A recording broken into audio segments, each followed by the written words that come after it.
The air felt different the moment I stepped back onto the front porch. The same wooden steps creaked under my weight like they always had, but the house didn't feel like mine anymore. Maybe it never had.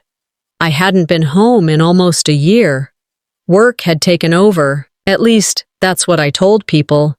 The truth, I didn't want to deal with the layers of performance that came with this family, but Grandpa asked me to come.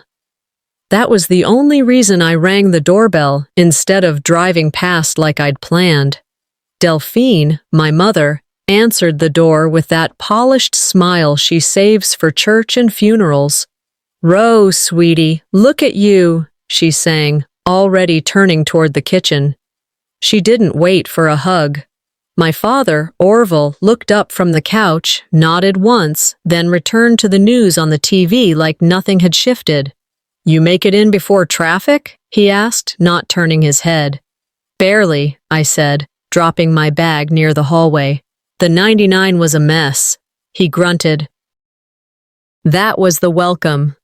Grandpa Eldon was sitting in the sunroom, reading an old newspaper. He didn't look up, but I saw the twitch in his lip, the closest thing he had to a smile.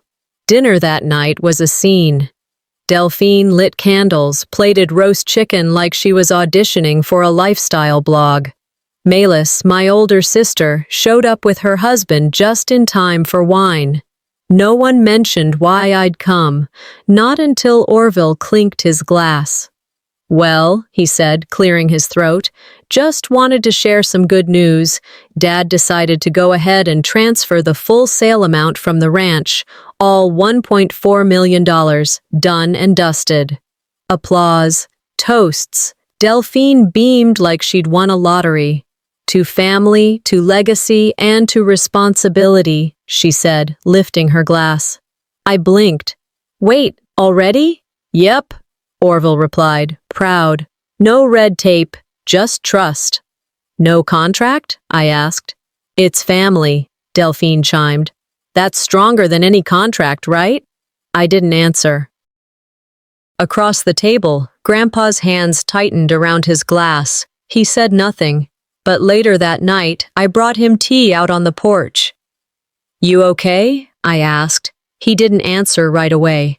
The porch swing creaked with his gentle motion. "Some things don't need signatures," he finally said. "But they do need honor." I nodded, unsure of how far to push. "You trust Dad?" He exhaled. "I want to."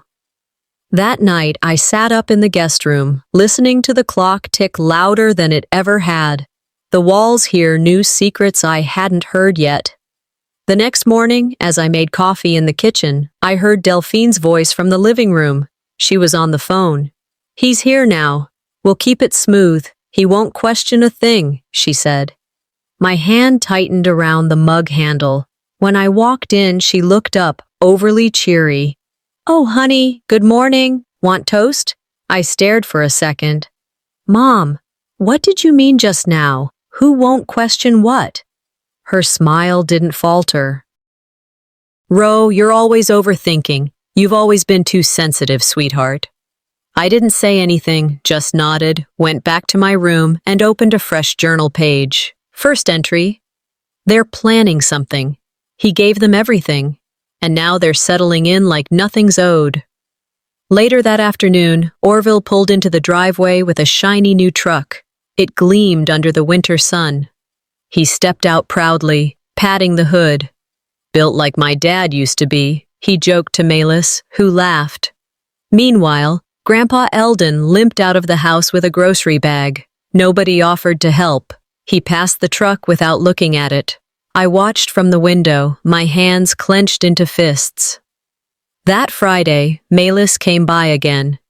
She and Delphine sat in the sunroom, sipping wine, talking about legacy management and estate preservation. Grandpa sat quietly in the corner, the TV on mute.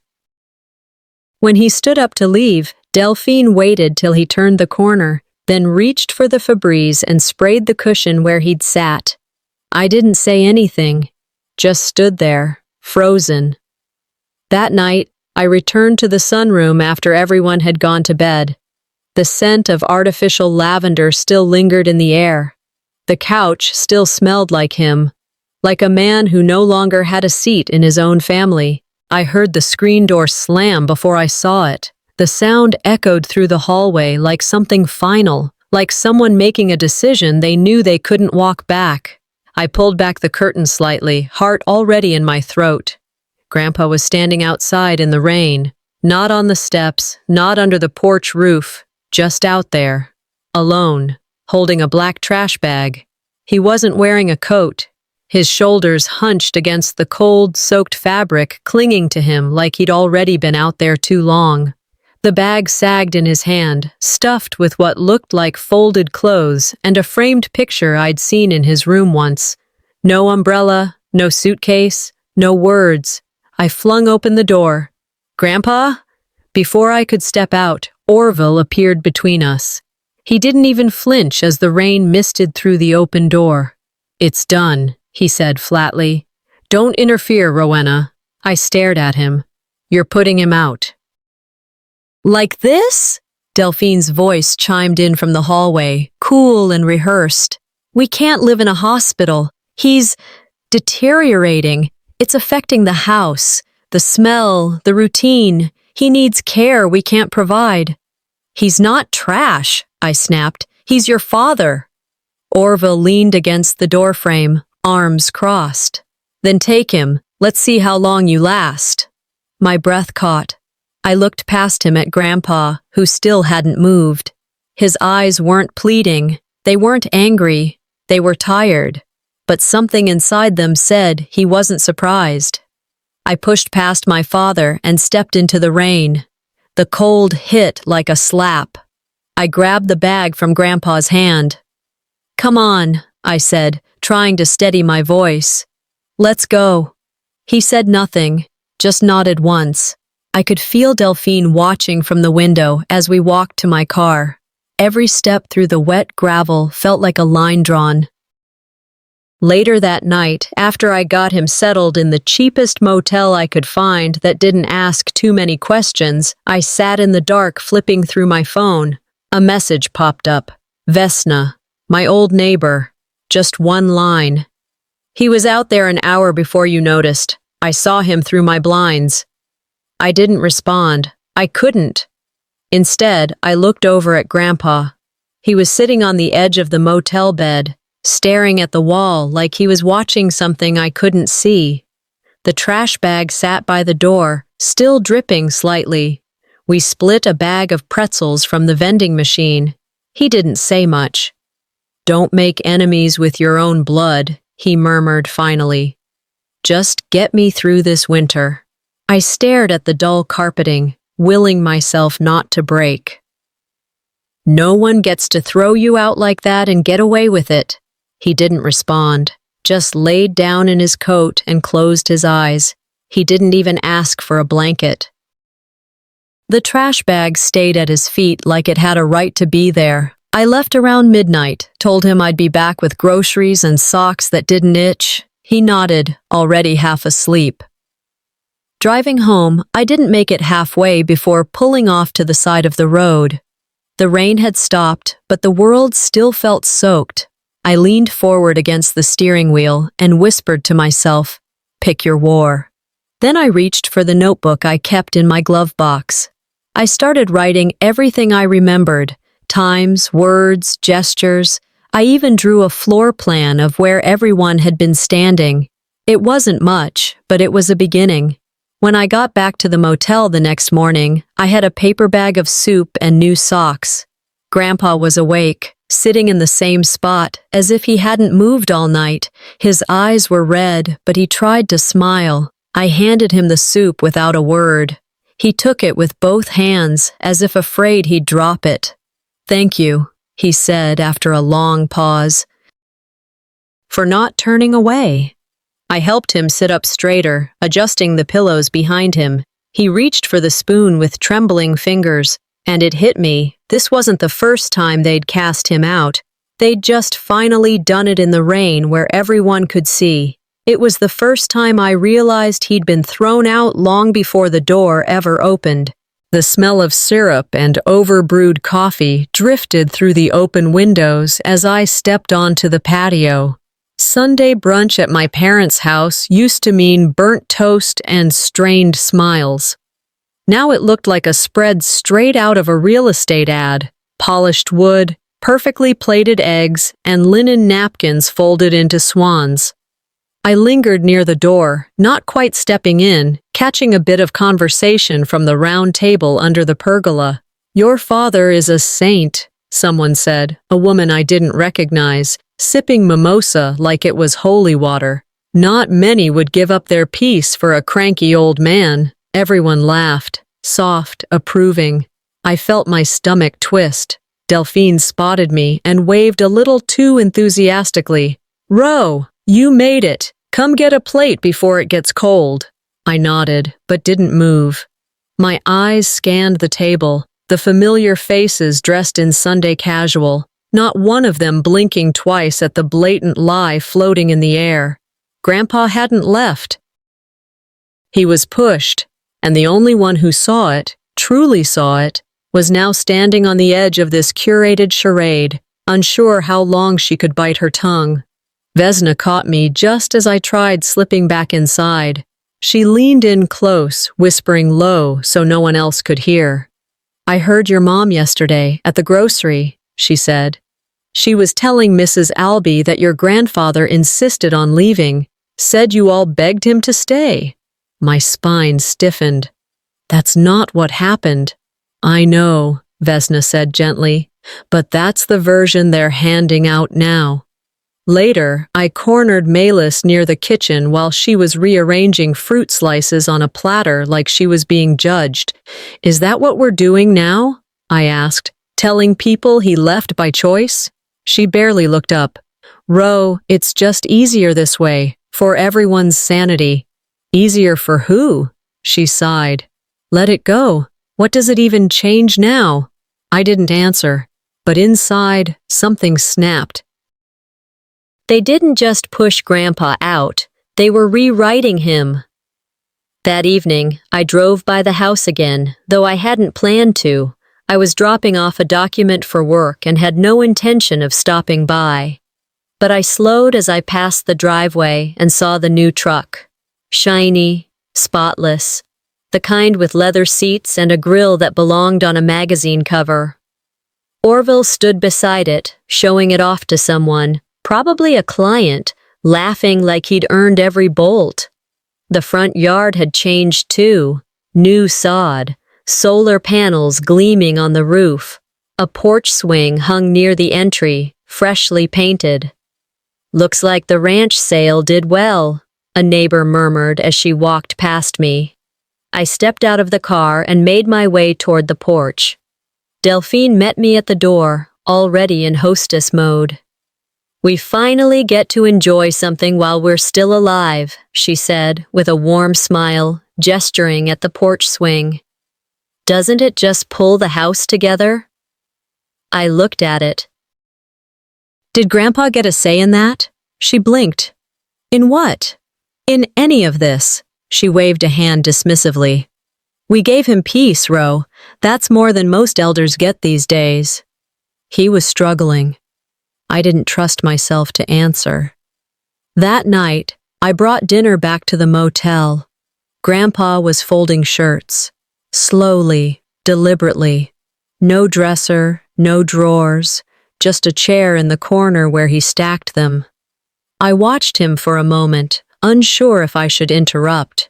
"I planted lavender near the back fence," he said suddenly, "right before the last frost. Do you think it'll come up without me?" I sat beside him. "I don't know." He nodded, eyes still focused on the stack. "I built the first swing on that porch myself.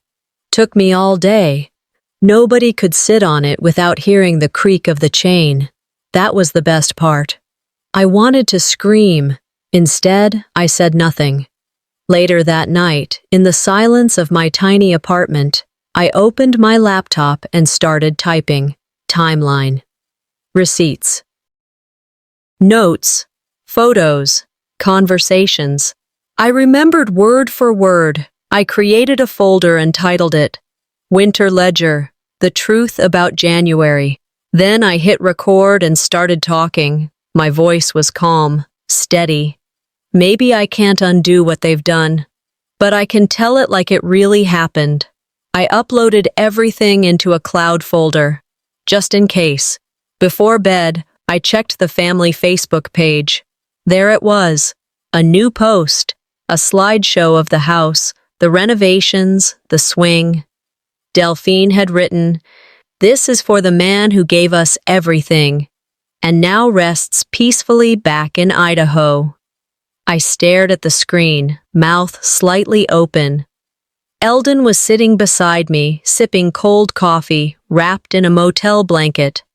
They didn't just move him out of their house, they buried him while he was still breathing.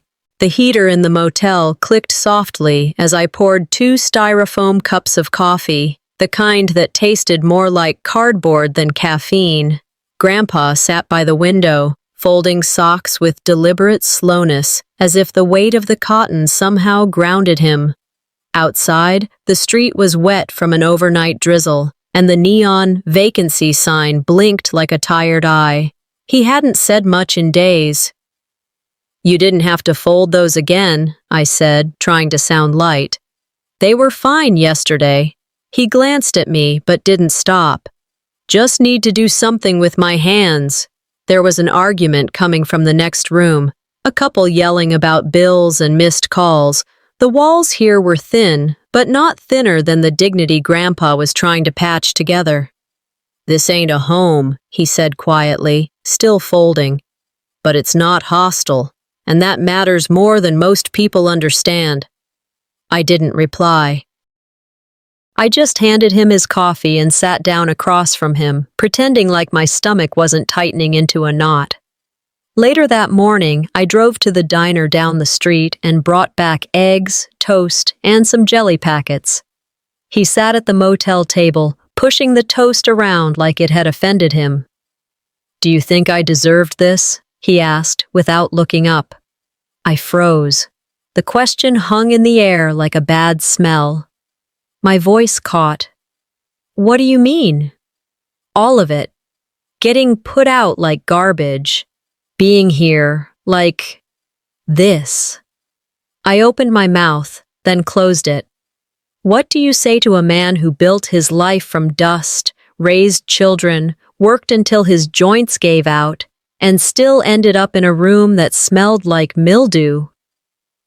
"Deserves a heavy word," I said finally. "But you don't deserve this. No one does." He nodded, barely. Then he went back to his toast. That afternoon, I stopped by my parents' house to grab a few boxes I'd left in the attic. I told them I needed my old tax forms. The lie came out smoother than it should have. As I pulled into the driveway, Mayless was on the front porch, her hair done up like she had a photo shoot coming. She was snapping selfies from the swing. I stepped out. "That new?" She turned.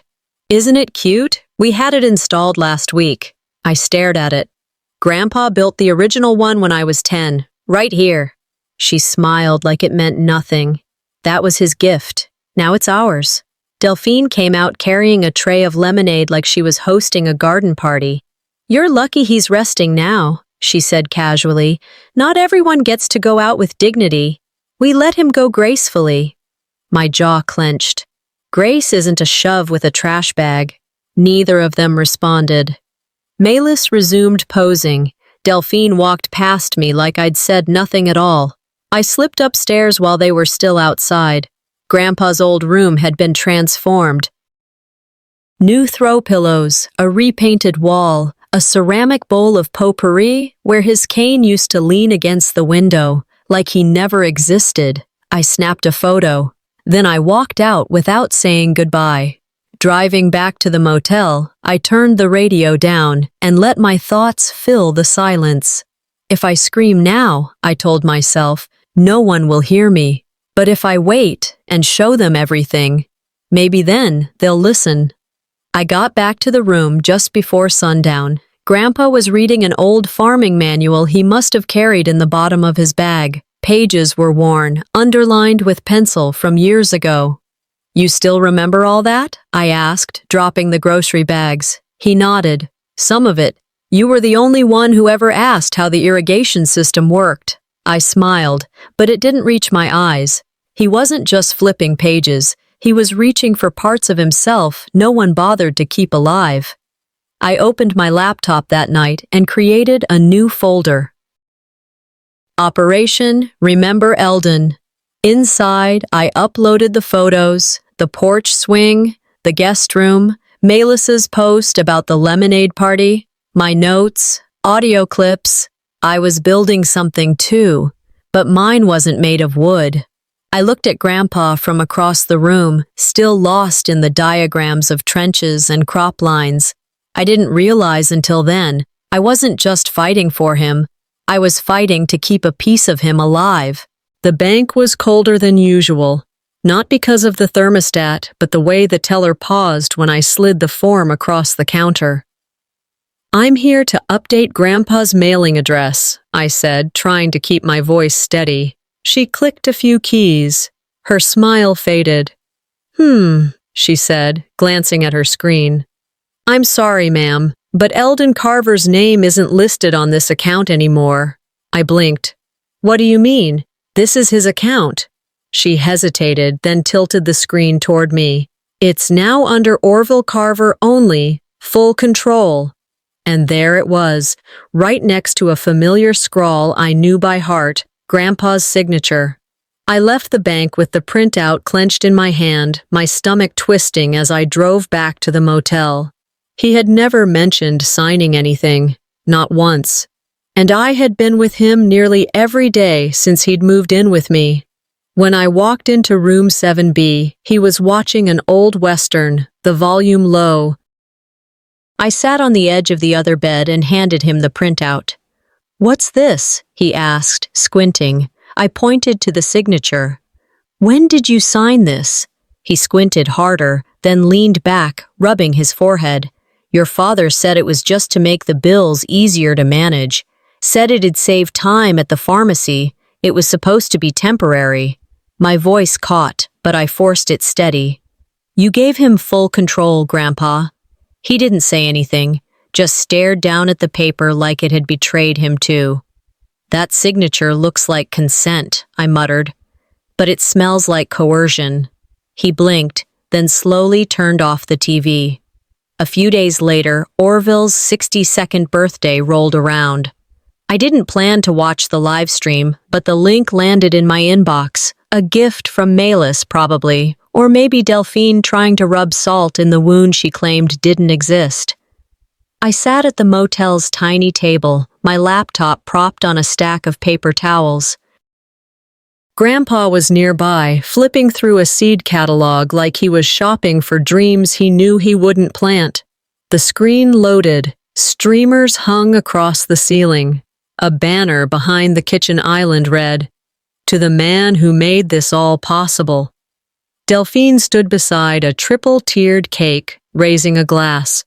"We miss Dad tonight," she said, tears perfectly timed in her voice. "But we're celebrating his legacy." Guests clapped. Some even stood to toast. Grandpa didn't look up. He didn't ask what they said. He just stared at the same catalog page until the ink blurred in his hands. Later that night, I couldn't hold it in. I texted Melis. "Did you all plan that wording?" She replied almost instantly. Delphine picked it, said it sounded respectful. Respectful. I hurled my phone onto the bed hard enough to bounce it off the wall. Grandpa flinched. "I'm sorry," I said, rushing to pick it up. "It's not you. It's them." He nodded, still not meeting my eyes. I sat down beside him and said quietly, "They don't get to own your story just because they stole your pen." He smiled then, small, sad. The next morning, I started what I called my backlog. Bank screenshots, photos of his old room turned into a showroom, clips from the live stream, voice notes of our conversations. Every word, every lie, every silent moment was getting sorted, labeled, and backed up.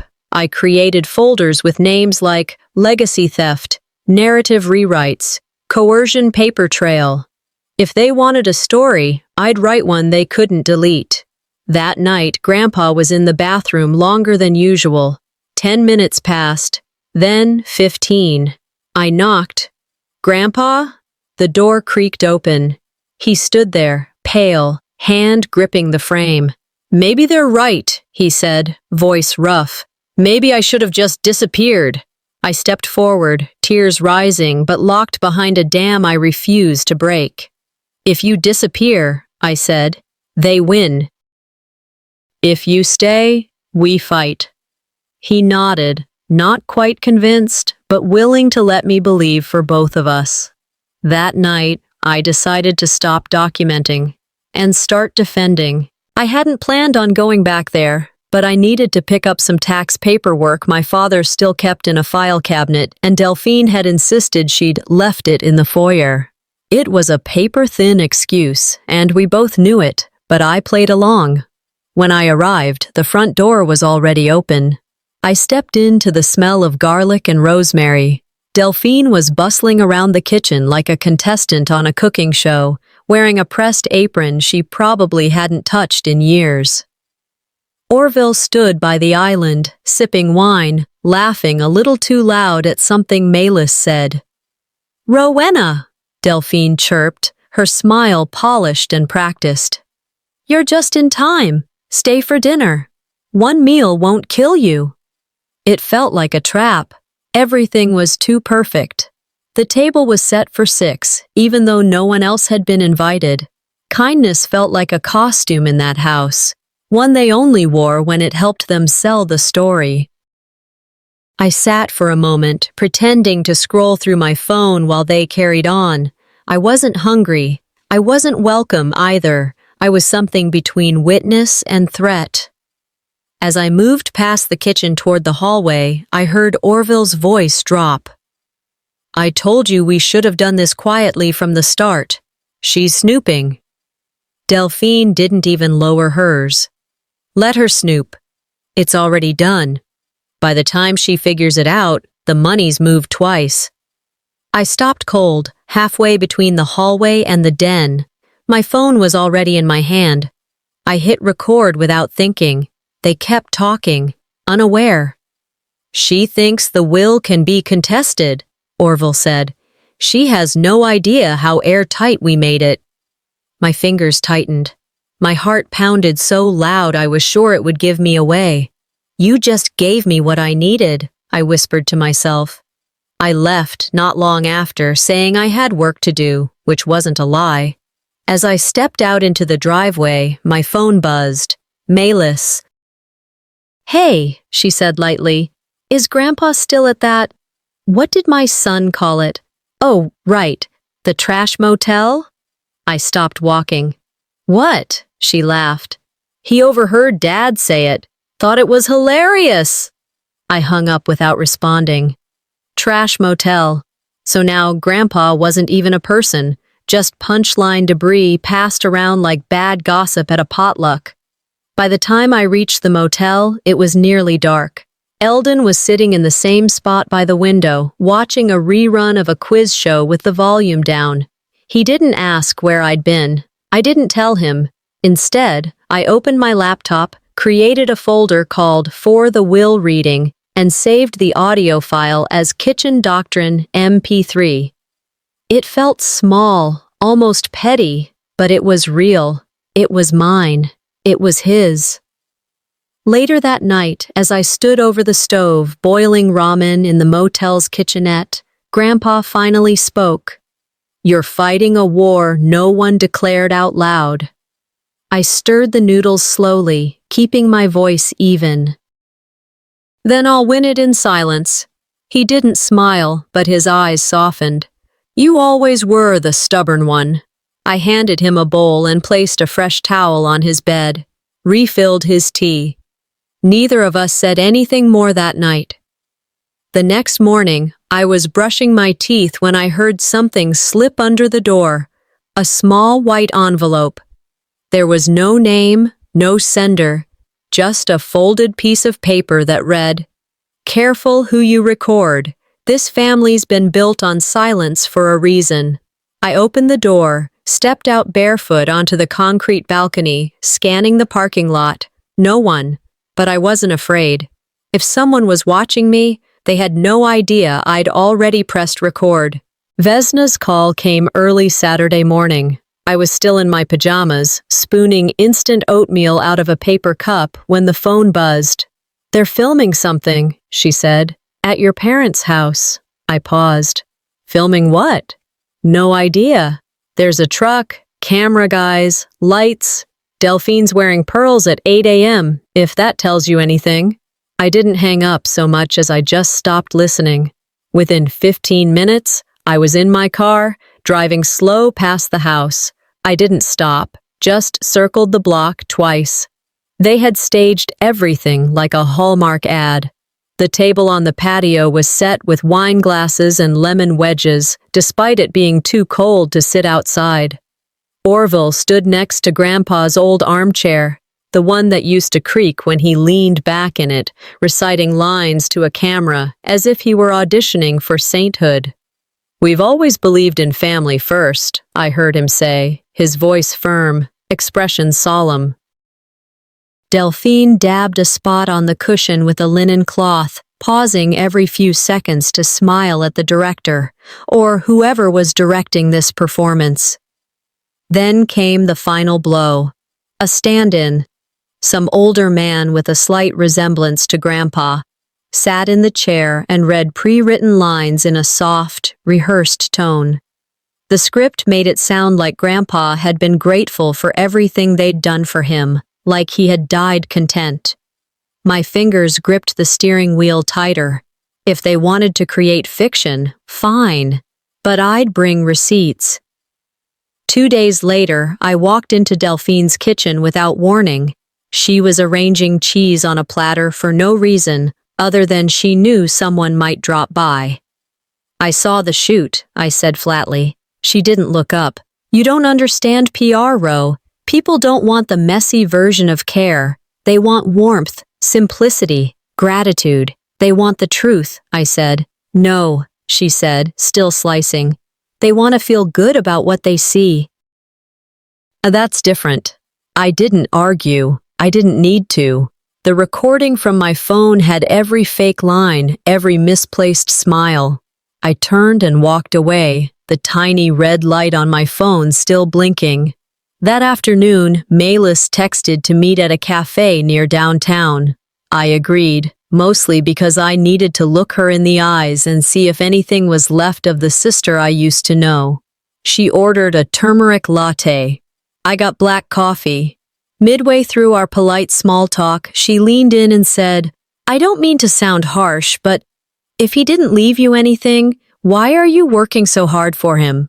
I stared at her for a second, stunned that she could say it so easily, like we were talking about weather.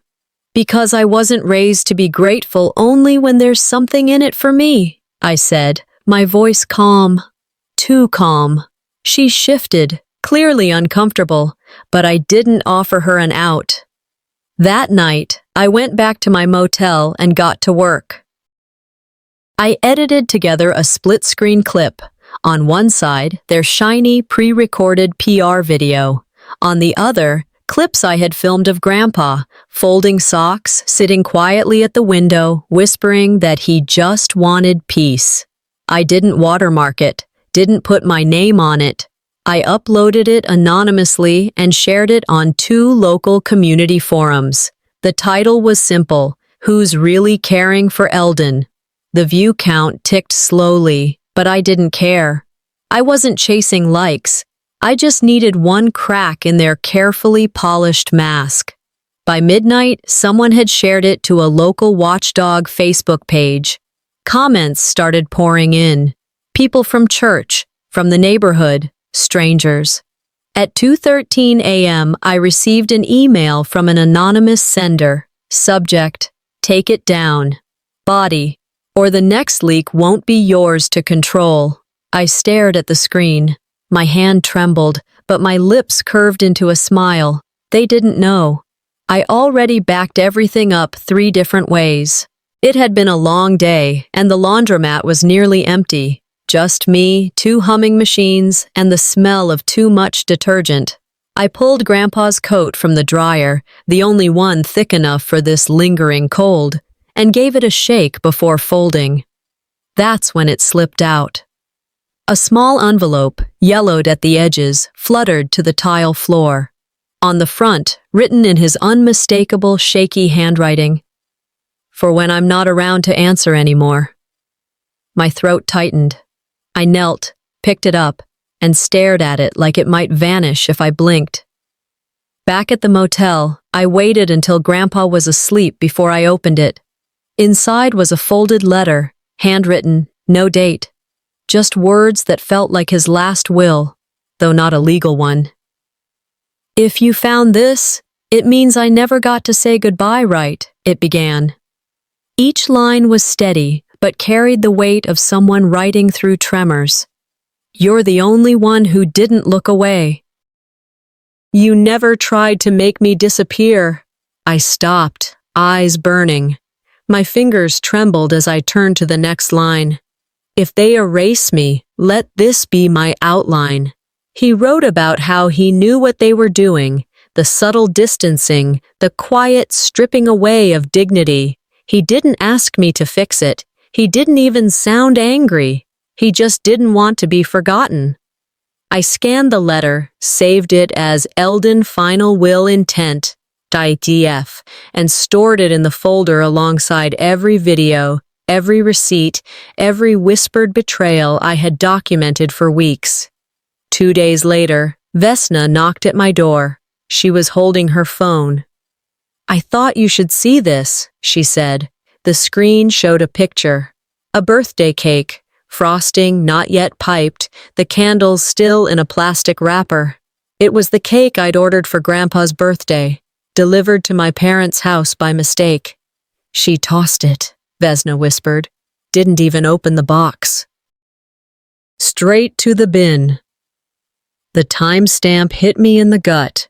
It was the same afternoon Grandpa had sat at the window and said, "Maybe I don't matter to anyone anymore." I didn't say anything. I didn't have to. That night, I sat at the desk and renamed the folders.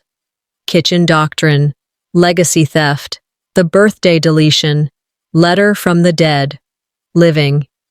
They had built a fortress of lies. I'd been chiseling at it for months, and now I had something stronger than memory. I had his words.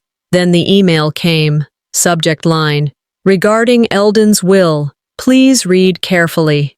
It was from the lawyer Grandpa had quietly spoken to weeks before he'd moved in with me.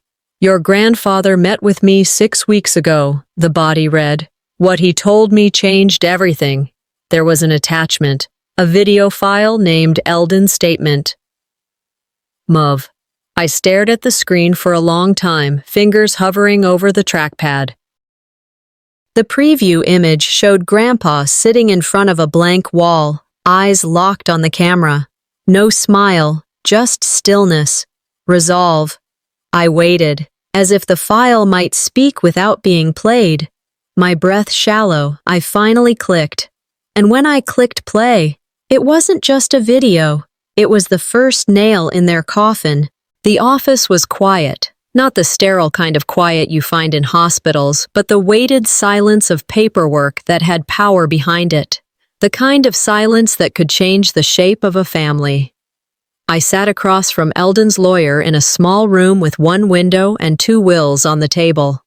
The first will was what I expected, written over a year ago, balanced, predictable. A tidy split between Orville, Malus, and Delphine.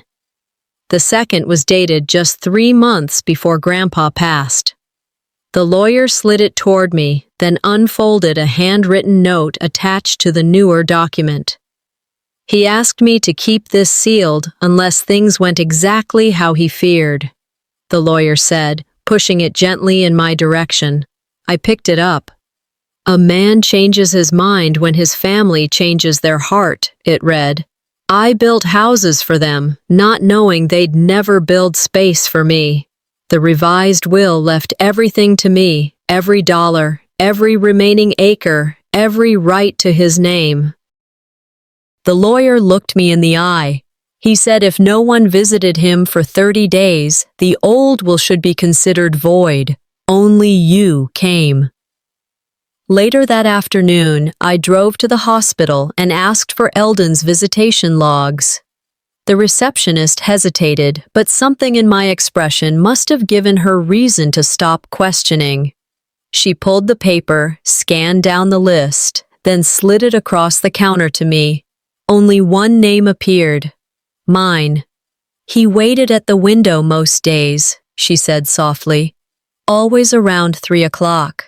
I didn't respond. My eyes were locked on the dates. Grief isn't the loudest sound. Waiting is. That evening, I texted Mayless, Delphine, and Orville. Family meeting. My place. No excuses. They came. Of course they did. They were sure this was about reconciliation, maybe even mediation. Their faces were smug, Orville's especially. Mayless crossed her legs like she was there to evaluate a pitch. Delphine wore pearls. I didn't sit. I opened the laptop on the kitchen table and hit play. Eldon's voice filled the room. It was the video from the lawyer. No edits, no music.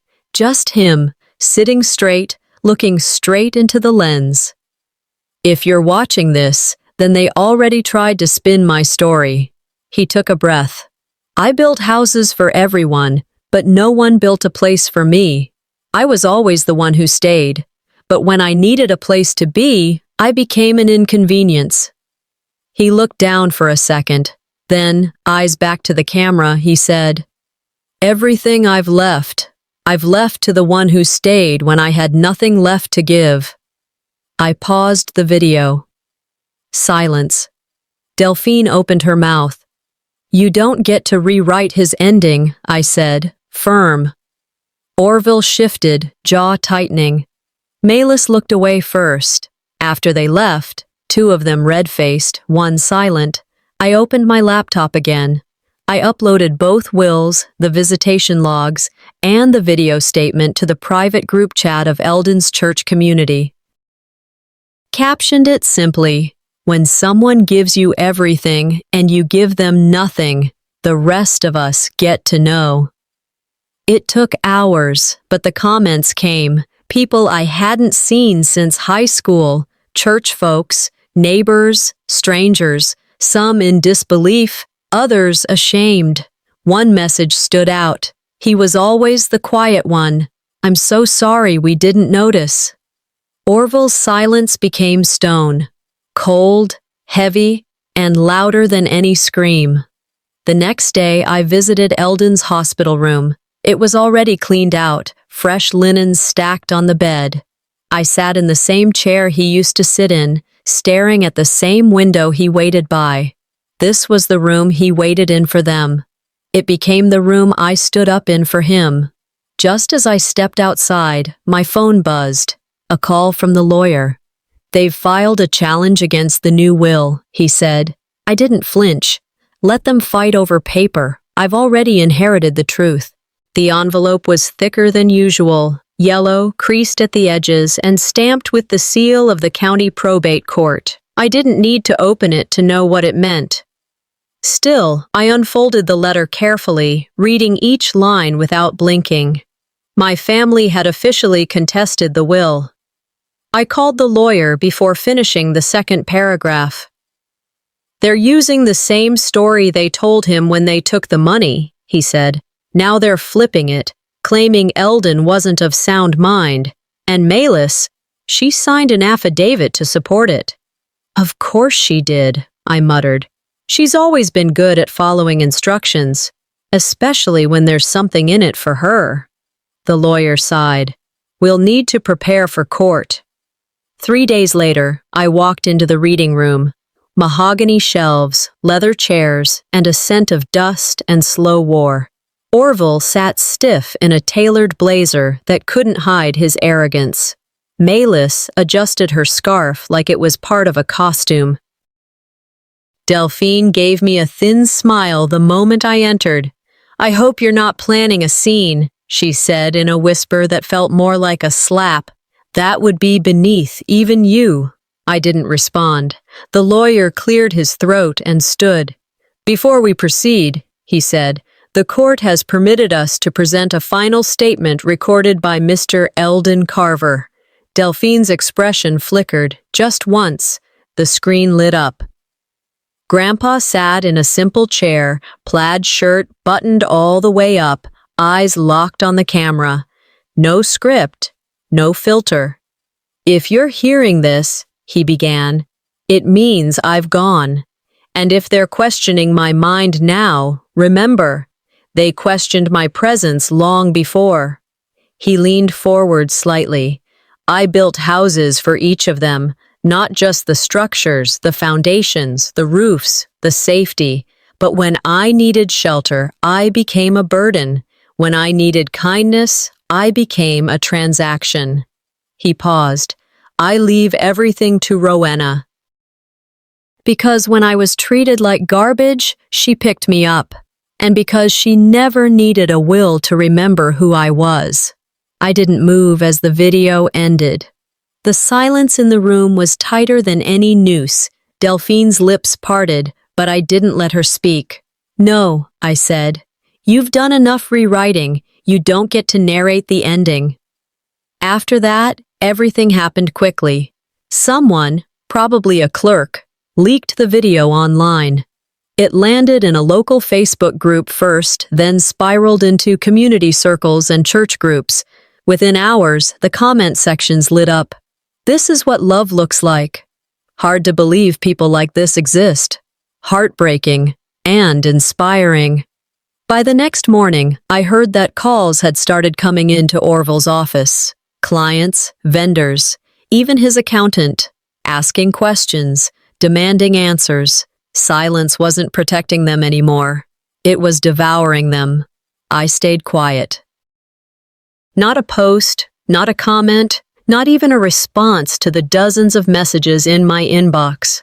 I let their lies unravel in their own echo chamber while I sharpened my next move. The lawyer called 2 days later. "You have the legal leverage now," he said. "We can countersue or settle. But I need to know, do you want to finish this in court or end it through exposure?" That evening, I took a walk through the edge of town. It was cold again, spring dragging its feet. I stopped at a bench near the high school Grandpa once helped build. I remembered what he said once while folding his socks in the motel. "Don't make enemies with your own blood," he'd whispered. "Just get me through this winter." But winter was over, and I wasn't fighting for myself anymore. "We go to court," I told the lawyer the next morning. "Not for the money, for what he stood for." That night, I returned to the motel to find another envelope slipped under my door. No return address. No note, just a printout. It was a hospital bill. Eldon's final statement of charges, stamped "unpaid" in bold red ink, scrawled across the bottom in rushed handwriting. "Let's see how far your truth pays for this." I stared at it for a full minute. Then I folded it, placed it in my file box, and labeled it with a sticky note. Last threat. They still thought this was about money, but now I had everything to make them bankrupt, morally. The quiet after the hearing felt strange, not peaceful, just empty. There were no more envelopes slipped under my door, no phone calls from private numbers, no texts disguised as concern, just stillness, the kind you feel after a storm has taken everything not nailed down. I hadn't realized how loud the fight had been until it stopped. "Winning is quiet," I said aloud one morning, standing in the kitchen of my apartment, stirring sugar into a cup of black coffee. "No one claps when you outlive your accusers." People still messaged me. A few church folks, distant cousins who wanted to check in now that it was all over. The public opinion had shifted. Eldon's story had been heard, validated, shared, but none of it brought him back. and none of it made the silence in my motel room feel less hollow. Harold's Haven had been nothing more than a sketch in my notebook for months. But now, with the settlement finalized and Grandpa's wishes legally sealed, I finally had the means to make it real. I walked through the old community hall that would become the center. Echoes followed every footstep. Vesna met me there, hauling in 2 crates of donated books for what would be the mini library. "It's still a little rough," I said, running my fingers along the uneven wall paint. She smiled. "No one deserves to disappear." I nodded, eyes drifting to the paper taped to one door. Room 1, Eldon. Each room would carry a word, not a number. Kindness, grace, honor. The first was his. Later that week, Malis called. Her voice was cautious, thinner than I remembered it ever being. "This isn't an apology," she said, almost whispering.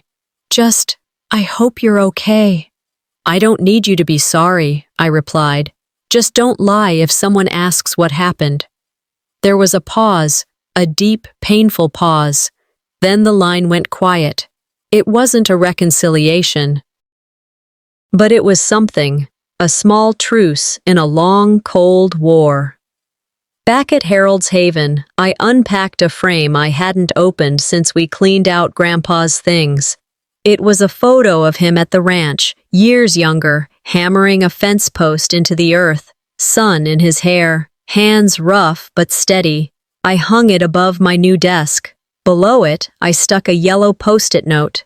He built things, so I did too. Opening day came sooner than I expected. One of the first residents was a woman named Mrs. Ellen, 92, with a voice like sandpaper and a heart like soft bread. I found her in the dining room one afternoon, staring out the window. "No one's visited me in 3 years," she said. "I thought I was just waiting to die." I sat down across from her with a cup of tea. No speeches, no camera crews, just 2 people sharing a table and the unspoken agreement that someone being present meant something. "That's the thing about dignity," I told her. "It doesn't shout. It just stays." One night, while sorting donations, I saw something wedged in the bottom of a crate. A manila envelope. No postage, no return address. Just my name, handwritten across the front in familiar cursive. My breath caught in my throat. Inside was a single sheet of lined paper, torn from a notebook, folded carefully, preserved like it mattered. It was from Grandpa. "When you forget how strong you are, read this." That's all it said. I sat on the floor and held it for a long time. And just like that, even in silence, he showed up again. The courtroom felt colder than usual that morning, like even the air had stepped back to watch. I sat still as the final envelope was opened. A small, sealed document, the one Eldon had instructed be revealed only after the will challenge had concluded. His lawyer handled it like a relic, sacred, final. He handed it to me, and I broke the seal with the same quiet care I once used to unwrap Grandpa's mended lunches back in the 5th grade. The words were simple. "To whoever dared to take me in when no one else would. You don't inherit a ranch. You inherit my fight." Beneath that, typed in formal legalese, was a clause no one had seen coming. Eldon hadn't sold the ranch. He'd leased it, quietly, privately, with a transfer clause triggered only if every other heir failed to care for him in the final year of his life. Every detail signed, notarized, hidden until this exact moment. I looked across the room at Orville, his jaw clenched. Delphine turned red, like someone had slapped her in public. Malis just stared at her hands. "He gave me more than land," I said aloud, turning to the room. "He gave me the field where dignity grows." Later that week, at a community event honoring local volunteers, I was invited to speak. It wasn't my thing, never had been. but I stood behind the mic anyway, because the man who raised me deserved more than private grief. My grandfather didn't die forgotten, I said. He lived erased, and I remembered him back into existence. At Harold's Haven, we unveiled a new memorial wall. 3 words under Eldon's name: builder, father, fighter. A week later, my phone rang. Unknown number, but I knew the voice the second it answered. "I never thought you'd win," Orville said. "I didn't miss a beat. That's the difference between us. I didn't play to win. I played to stop the losing." He tried to laugh. It didn't land. "You won't even take the handshake, huh?" he added.